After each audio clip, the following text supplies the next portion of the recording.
안녕하세요. 저는 42세 주부입니다. 오늘 제가 여러분께 들려드릴 이야기는 정말 기가 막힌 시댁 이야기인데요. 끝까지 들어보시면 정말 통쾌한 반전이 기다리고 있습니다. 혹시 시댁 문제로 고생하고 계신 분들이 계시다면 꼭 끝까지 들어보시길 바라요. 먼저 저희 시댁 상황부터 말씀드릴게요. 시아버지는 올해 85세, 시어머니는 82세이시고 남편은 사남 중 막내입니다. 큰아버님은 부산에, 둘째 아버님은 대구에, 셋째 아버님은 광주에 각각 살고 계시고 저희만 서울에서 시부모님과 가까운 곳에 살고 있어요. 결혼 초기에는 시부모님이 건강하셨어요. 시아버지는 작은 사업을 하셨고 시어머니는 건강하게 집안일을 도맡아 하셨죠. 그런데 10년 전부터 상황이 급격히 바뀌기 시작했어요. 시아버지가 당뇨 합병증으로 거동이 불편해지시고 시어머니는 치매 초기 증상이 나타나기 시작하신 거예요. 처음에는 가벼운 건망증 정도였는데 점점 심해지시더라고요. 며느리야, 내가 약을 먹었나? 기억이 안 나네. 어머님, 아까 드셨어요. 걱정하지 마세요. 그래? 나이 들어서 기억력이 안 좋아졌나 봐. 처음에는 이 정도였어요. 그런데 시간이 지날수록 증상이 심해지시더라고요. 큰아버님께 전화드렸어요. 큰아버님, 어머님 상태가 많이 안 좋아지셨어요. 한번 올라오셔서 보시면 좋을 것 같은데요. 아, 그래? 근데 내가 요즘 회사 일이 너무 바빠서 당분간은 힘들 것 같아, 막내 며느리. 내가 좀 더 신경 써줘. 네, 알겠습니다. 둘째 아버님도 마찬가지였어요. 둘째 아버님, 아버님 당뇨도 심해지시고 어머님 치매도 진행되시는 것 같아요. 그래? 그럼 병원 좀 모시고 다녀. 우리는 멀리 있어서 자주 못 가니까. 네. 셋째 아버님도 비슷한 반응이었고요. 결국 모든 부담이 저한테 오게 된 거예요. 시아버지는 인슐린 주사를 맞아야 하는데 손 떨림 때문에 혼자 맞을 수가 없으셨어요. 그래서 제가 매일 아침 저녁으로 가서 주사를 놓아드려야 했죠. 아버님, 주사 맞으실 시간이에요. 고맙다, 며느리야. 내가 아니면 어쩔 뻔했니? 괜찮습니다, 아버님. 시어머니는 치매가 진행되면서 점점 더 많은 도움이 필요하셨어요. 약 복용도 깜빡하시고 가스불 켜놓고 까먹으시는 일도 생기고 심지어 집 주소를 잊어버리셔서 길을 잃으신 적도 있었어요. 어머님, 어디 가세요? 나는 집에 가는 길이야. 어머님, 여기가 집이에요. 여기가 내 집이라고? 내 집은 따로 있는데. 이런 일이 반복되니까 저는 하루도 마음 놓고 있을 수가 없었어요. 남편한테 말했어요. 여보, 이제 정말 한계야. 매일 시댁 가서 돌봐드리는 것도 힘든데 언제까지 이렇게 해야 해? 미안해, 형들한테 얘기해 볼게. 형님들이 번갈아 가면서 오시든지 아니면 전문 간병인을 구하든지 해야 할 것 같아. 알겠어. 이번 주말에 형들한테 전화해 볼게. 남편이 형님들께 전화를 했어요. 형님, 부모님 상태가 많이 안 좋아지셨어요. 우리만으로는 한계가 있을 것 같은데. 그래? 그럼 간병인 구하지 그래. 간병인 비용이 만만치 않아요. 한 달에 200만 원은 들 것 같은데. 200만 원? 그럼 어쩌냐, 우리도 각자 사는 게 빠듯한데. 그럼 형님들이 번갈아 가면서 올라오시는 건 어때요? 아, 우리는 일이 있어서 자주 못 가. 너희가 가까이 있으니까 좀 더 도와드려. 결국 형님들은 아무런 도움을 주지 않겠다는 거였어요. 그래서 저는 어쩔 수 없이 간병인을 구했어요. 월 200만 원이라는 큰 부담이었지만요. 여보, 우리 가게로는 200만 원이 너무 부담스러워. 그래도 어쩔 수 없잖아. 형들이 도와주지 않으니까. 형님들한테 좀 나눠서 부담해달라고 해봐. 남편이 다시 형님들께 연락했어요. 형님들 간병비를 좀 나눠서 부담했으면 하는데요. 우리도 각자 사는 게 힘들어. 그리고 너희가 상속받을 건데 미리 투자한다고 생각해. 상속이요? 부모님 돌아가시면 어차피 너희가 다 받을 거 아니야. 우리는 멀리 살고 있으니까. 이런 식으로 형님들은 계속 책임을 회피하셨어요. 결국 저희가 간병비를 전부 부담하게 됐어요. 여기에 병원비까지 더해지니까 한 달에 300만 원 가까이 나가더라고요. 그런데 더 큰 문제가 생겼어요. 시어머니의 치매가 급속도로 진행되면서 간병인 한 분으로는 감당이 안 되기 시작한 거예요. 며느리님, 어머님이 밤에 계속 돌아다니시고 소리도 지르셔서 제가 혼자서는 힘들 것 같아요. 그럼 어떻게 해야 하죠? 낮에 한 분, 밤에 한 분 이렇게 두 분이 필요할 것 같아요. 두 분이요? 그럼 비용이 네 400만 원 정도 들 거예요. 400만 원이라니. 저희 남편 월급이 500만 원인데 간병비만 400만 원이면 살림이 안 되는 거였어요. 그래서 저는 간병인을 하나만 두고 제가 직접 더 많이 돌보기로 했어요. 낮에는 간병인이 계시고 저녁부터 아침까지는 제가 시댁에 가서 지내는 거였죠. 여보, 이렇게 하면 당신이 너무 힘들 거야. 그래도 어쩔 수 없잖아. 400만 원은 우리가 감당할 수 없어. 형들한테 다시 얘기해 볼게. 됐어. 어차피 안 도와줄 것 뻔한데 뭘. 그렇게 저는 매일 저녁 7시부터 다음날 아침 8시까지 시댁에서 지내게 됐어요. 시어머니가 밤에 깨시면 화장실 도와드리고 약 드시는 시간 맞춰서 깨워드리고 새벽에 갑자기 나가시려고 하면 말려드리고 정말 힘든 나날이었어요.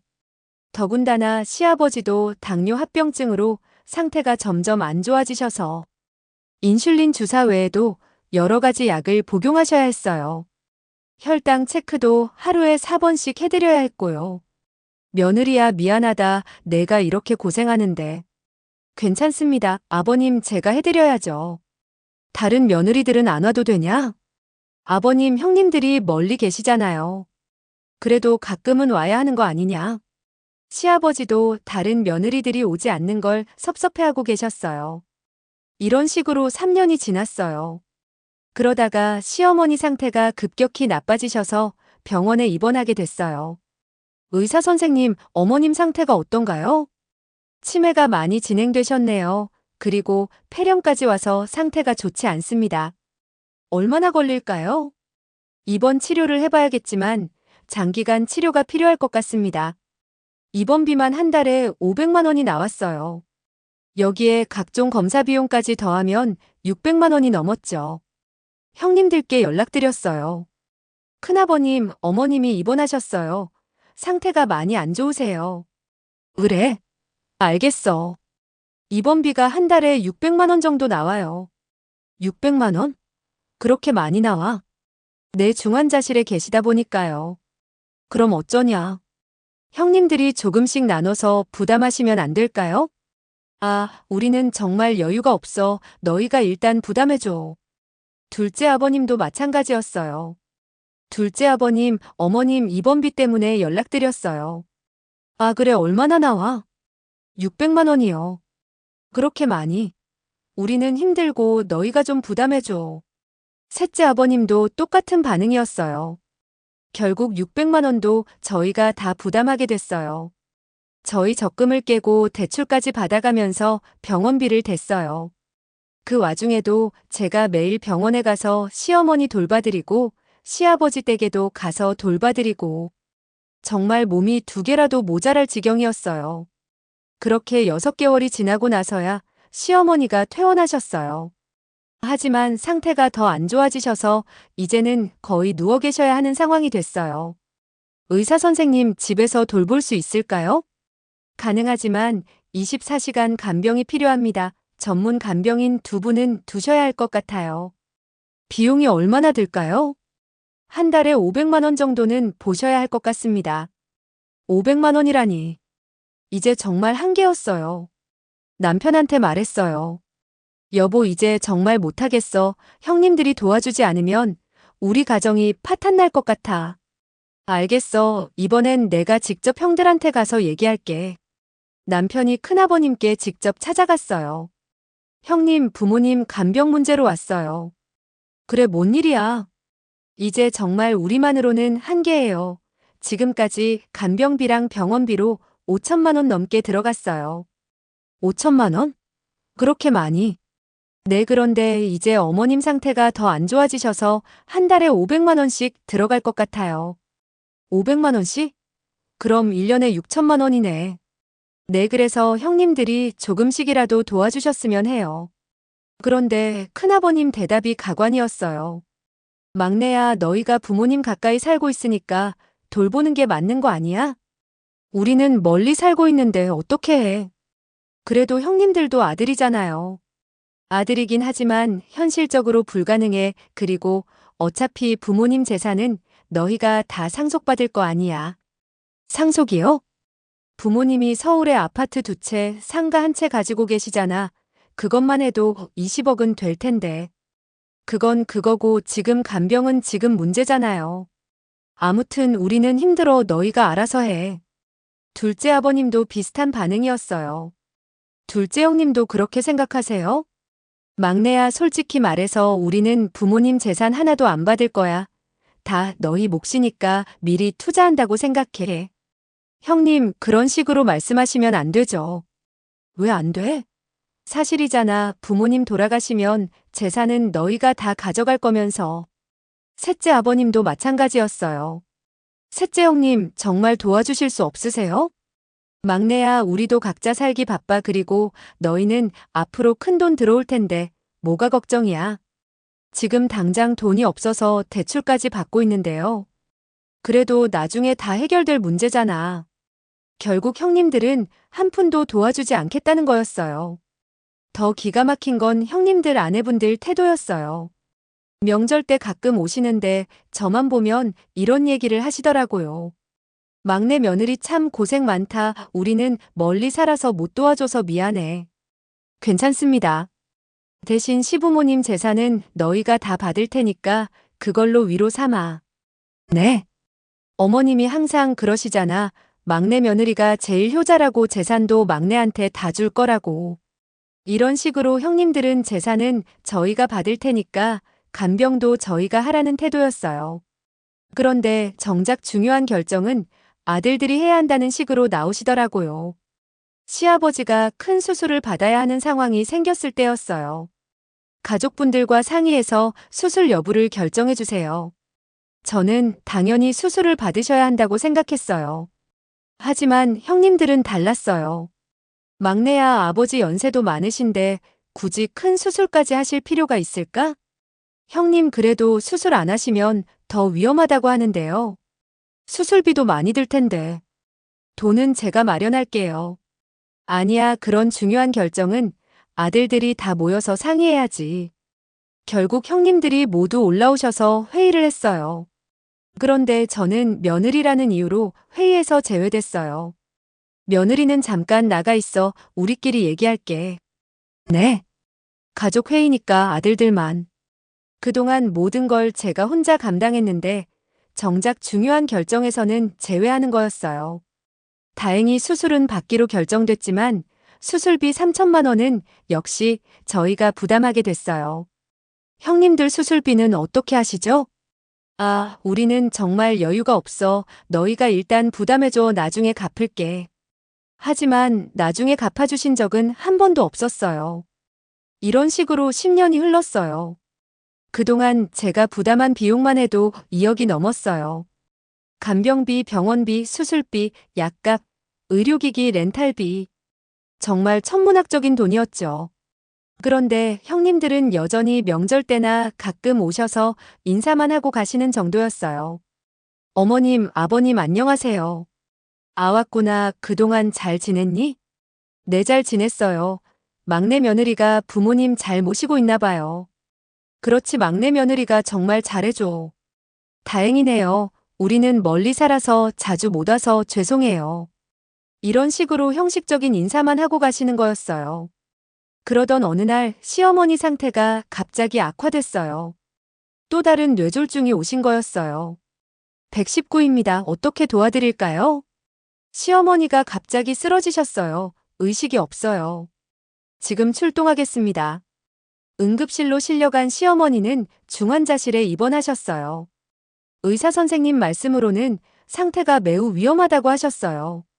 형님들께 연락드렸어요. 큰아버님, 어머님이 쓰러지셨어요. 지금 중환자실에 계세요. 뭐?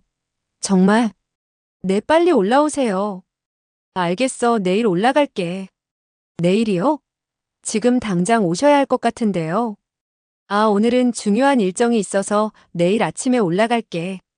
둘째 아버님도 마찬가지였어요. 둘째 아버님, 어머님이 위험하세요. 그래? 근데 나도 오늘은 못 가겠어. 내일 갈게. 셋째 아버님도 비슷했고요. 결국 그날 밤도 저 혼자 중환자실 앞에서 밤을 새웠어요. 다음 날 오후에야 형님들이 하나둘씩 오셨어요. 시어머니를 보시더니 모두 눈물을 흘리시더라고요. 어머니, 정말 많이 아프시구나. 10년 동안 이렇게 아프셨는데 이제야 오셨네요. 제가 속마음을 말씀드렸더니 큰아버님이 화를 내시더라고요. 막내 며느리 지금 뭔 소리야? 우리가 멀리 살아서 자주 못 온 거지 일부러 안 온 거 아니야. 죄송합니다. 그리고 우리도 나름대로 신경 쓰고 있었어. 어떡해요? 전화로 안부 묻고 그랬잖아. 전화로 안부 묻는 게 신경 쓰는 거라니. 그런데 그날 밤 더 기가 막힌 일이 벌어졌어요. 형님들이 따로 모여서 회의를 하시는 거였어요. 어머니 상태가 이렇게 되니까 이제 재산 정리를 해야 할 것 같아. 맞아, 아버지도 치매가 심하시니까 미리 준비해야지. 부동산이 서울 아파트 2채, 상가 1채니까 한 20억 정도 될 거야. 20억이면 우리 넷이서 나누면 5억씩이네. 그런데 막내는 그동안 부모님 모시고 살았으니까 조금 더 줘야 하는 거 아니야? 그래도 부모님 재산인데 아들들이 똑같이 나눠 갖는 게 맞지. 맞아, 그리고 며느리는 빼야 돼. 아무리 잘해줬어도 며느리잖아. 저는 복도에서 이 대화를 다 들었어요. 정말 충격이었어요. 10년 동안 혼자서 모든 걸 감당하면서 2억이 넘는 돈을 쓴 건 무시하고 재산은 아들들만 나눠 갖겠다는 거였어요. 다음 날 큰아버님이 저를 따로 부르시더라고요. 막내 며느리야, 우리가 어제 얘기했는데. 네. 어머니, 아버지 재산 정리를 해야 할 것 같아. 네. 그동안 너희가 부모님 모시느라 고생했으니까 조금 더 줄게. 6억 정도. 6억이요? 응, 나머지는 우리 삼형제가 나눠 갖고. 그럼 저는 어떻게 되는 건가요? 너는 며느리잖아. 며느리는 빼는 거야. 정말 어이가 없었어요. 큰아버님, 그럼 지금까지 제가 쓴 돈은 어떻게 하시려고요? 뭔 돈? 간병비, 병원비, 수술비 다 합쳐서 2억이 넘어요. 그건 너희가 알아서 한 거잖아. 우리가 해달라고 한 적 없어. 네. 그리고 그동안 부모님 모시고 살면서 집세도 안 내고 밥값도 안 내고 했잖아. 정말 기가 막혔어요. 시댁 근처에 전셋집을 얻어 살면서 매일 시댁에 가서 돌봐드린 건데 집세를 안 냈다니요. 큰아버님, 저희는 시댁에서 산 게 아니라 근처에 전셋집 얻어서 살았어요. 그래도 부모님이 있으니까 생활비가 절약됐잖아. 무슨 말씀이세요? 아무튼 재산은 아들들끼리 나누는 거야. 며느리는 상관없어. 둘째 아버님도 마찬가지였어요. 막내 며느리 그동안 고생 많았어 하지만 재산은 혈육끼리 나누는 거야. 셋째 아버님도요. 막내 며느리야, 부모님 재산은 아들들 몫이야. 며느리가 끼어들 일이 아니지. 정말 어이가 없었어요. 10년 동안 혼자서 모든 걸 감당하면서 엄청난 돈과 시간을 투자했는데 정작 재산 얘기가 나오니까 며느리는 빼라는 거였어요. 남편한테 말했어요. 여보, 형님들이 나를 완전히 무시하고 있어. 뭐라고 했는데? 재산은 아들들끼리만 나누고 나는 빼겠다고. 뭐? 그것도 내가 그동안 쓴 돈은 내가 알아서 한 거라고 하면서. 그게 말이 돼? 형님들이 안 도와줘서 내가 혼자 다 한 건데. 나도 그렇게 말했는데 들은 척도 안 해. 내가 형님들한테 얘기해 볼게.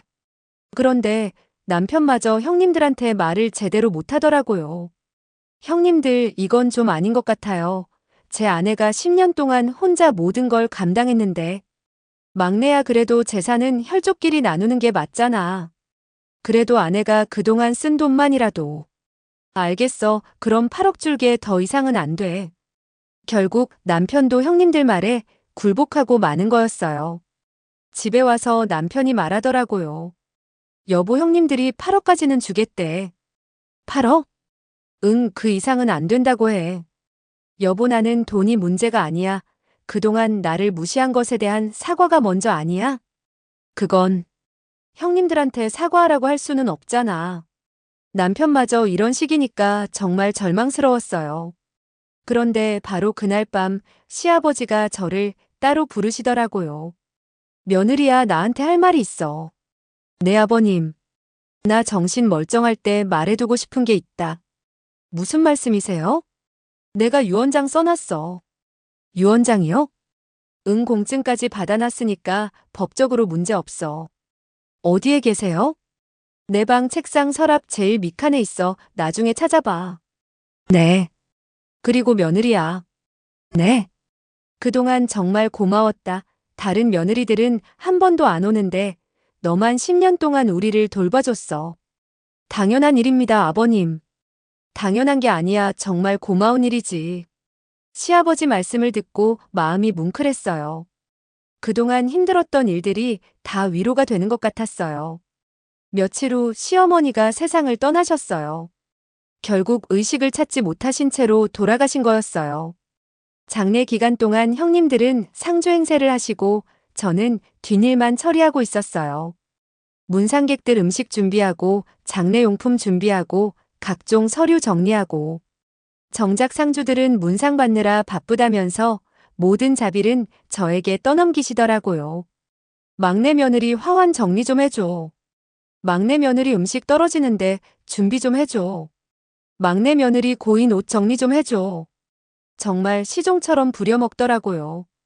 장례를 마치고 나서 형님들이 다시 재산 얘기를 꺼내셨어요. 이제 어머니도 돌아가셨으니까 재산 정리를 해야겠어. 아버지 치매도 심하시니까 빨리 처리하자. 부동산 감정평가 받아보니까 총 25억 정도 나왔어. 25억이면 우리 넷이서 나누면. 아니야, 막내는 8억만 주기로 했잖아. 맞아, 나머지 17억을 우리 셋이서 나누면 한 명당 5억 7천씩이네. 이런 식으로 제가 없는 자리에서 재산 분할을 논의하고 계셨어요. 큰아버님이 저를 부르시더라고요. 막내 며느리야, 재산 분할권으로 얘기할 게 있어. 네. 우리가 논의한 결과 너희한테는 8억 주기로 했어. 8억이요? 응, 25억 중에서 8억이면 많이 주는 거야. 큰아버님, 저는 며느리잖아요. 왜 저한테 재산을 주신다는 거예요? 그동안 부모님 돌본 수고비라고 생각해. 수고비라고요? 응, 그러니까 고맙게 받아. 정말 어이가 없었어요. 제가 며느리라면서 재산 분할에서 제외하더니 이제는 수고비라고 8억을 주겠다는 거였어요. 큰아버님, 그럼 아버님 의견은 들어보셨어요? 아버지는 치매가 심하셔서 판단력이 없어. 그래도 물어는 봐야 하는 거 아닌가요? 물어봤자 뭘 알겠어. 우리가 알아서 처리하는 거야. 그때 저는 시아버지가 말씀하신 유언장이 생각났어요. 그래서 그날 밤 시아버지 방에 가서 서랍을 뒤져봤어요. 정말로 유언장이 있었어요. 그것도 공증받은 정식 유언장이었어요. 유언장을 펼쳐보는데 정말 깜짝 놀랐어요. 나는 정신이 온전한 상태에서 다음과 같이 유언한다. 나의 모든 재산은 며느리에게 상속한다. 10년간 헌신적으로 나와 아내를 돌봐준 유일한 사람이기 때문이다. 나의 아들들은 부모가 아파도 한 번 찾아오지 않았고 간병비나 병원비 한 푼도 부담하지 않았다. 반면 며느리는 자신의 모든 것을 희생하며 우리를 돌봐주었다. 따라서 나의 모든 재산을 며느리에게 상속하며 아들들에게는 아무것도 주지 않는다. 정말 놀라웠어요. 시아버지가 모든 재산을 저에게 상속한다는 유언장을 써두신 거였어요. 유언장 날짜를 보니까 2년 전에 작성된 거였어요. 치매 진단을 받기 전이었죠. 남편에게 유언장을 보여줬어요. 여보, 이거 봐. 뭐야 이거? 아버님이 쓰신 유언장이야. 유언장? 유언장을 읽어보던 남편이 깜짝 놀라더라고요. 여보, 이게 진짜야? 공증도 받으신 것 같아. 여기 공증인 도장도 있어. 그럼 아버지가 모든 재산을 너에게 주신다는 거야? 그런 것 같아. 다음 날 형님들한테 유언장을 보여드렸어요. 큰아버님, 이거 좀 보세요. 뭐야 이거? 아버님이 쓰신 유언장이에요. 큰아버님이 유언장을 보시더니 얼굴이 하얗게 변하시더라고요. 에이, 이게 뭐야? 아버님이 공증까지 받으신 유언장이에요. 아니야, 이건 가짜야. 아버지가 이런 걸 쓰실 리가 없어. 가짜가 아니에요. 공증인 도장도 있잖아요. 둘째 아버님도 보시더니 경악하시더라고요. 이건 말이 안 돼. 아버지가 치매 때문에 정신이 없으셔서 이런 걸 쓰신 거야. 2년 전에 쓰신 거예요. 치매 진단받기 전이에요. 셋째 아버님도 마찬가지였어요. 아니야, 이건 절대 인정할 수 없어. 아버지가 정신이 온전하셨을 때 쓰신 게 아니야. 그럼 공증사무소에 확인해 보시죠. 제가 공증사무소에 전화를 걸어서 확인해 봤어요. 안녕하세요. 유언장 공증건으로 확인하고 싶은 게 있는데요. 네, 말씀하세요. 2년 전에 공증받으신 유언장이 유효한지 확인하고 싶어요. 네, 잠깐만요. 확인해 보니까 2021년 3월 15일에 공증받으신 유언장이 있네요. 그때 할아버지 정신 상태는 어떠셨나요? 공증 당시 정신이 완전히 온전하셨고 본인 의지로 작성하신 것이 확실합니다. 감사합니다. 공증사무소에서도 유언장이 유효하다고 확인해줬어요. 형님들은 여전히 인정하지 않으려고 하셨어요. 공증사무소에서 실수한 거야. 2년 전이면 이미 치매가 시작됐을 때야. 이 유언장은 무효야. 그래서 저는 병원에도 확인해봤어요. 의사 선생님, 시아버님이 2년 전에 치매 진단을 받으셨나요? 아니요. 2년 전에는 정상이셨어요. 치매 진단은 1년 반 전에 받으셨거든요. 그럼 2년 전에는 정신이 온전하셨다는 뜻이죠? 네, 그렇습니다. 의사 선생님도 2년 전에는 시아버지가 정신이 온전하셨다고 확인해 주셨어요. 이제 형님들도 더 이상 반박할 수가 없게 됐어요. 큰아버님이 저에게 와서 사정하기 시작하셨어요. 막내 며느리야, 그래도 우리가 형제인데 조금은 나눠줘야 하는 거 아니야? 큰아버님, 그동안 저한테 어떻게 하셨는지 기억하세요? 그건 미안했어. 10년 동안 저 혼자 모든 걸 감당하라고 하시더니 이제 와서 나눠달라고 하세요? 그때는 우리도 몰랐어. 뭘 몰랐는데요?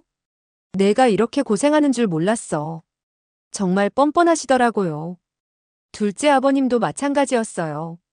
막내 며느리, 우리도 그동안 잘못했어. 미안해. 지금 와서 미안하다고 하세요? 앞으로는 우리도 아버지 돌봄에 참여할게. 이제 와서요? 그러니까 재산도 조금은 나눠줘. 셋째 아버님도 똑같았어요. 막내 며느리야, 우리가 형수님한테 너무 의존했네. 미안해. 앞으로는 우리도 책임지고 아버지 모실게. 지금까지는 왜 안 하셨어요? 그게 멀리 살아서. 멀리 산다고 10년 동안 한 번도 안 도와주신 거예요? 형님들은 이제 와서 사정을 하시고 계셨지만 저는 이미 마음의 문을 닫은 상태였어요. 그런데 더 가관인 건 며느리들이었어요. 큰 며느리가 저한테 와서 말하더라고요. 막내 형수님, 그동안 정말 고생 많으셨어요. 네. 사실 저희도 도와드리고 싶었는데 아이들 때문에 못 갔어요. 아, 그러셨군요.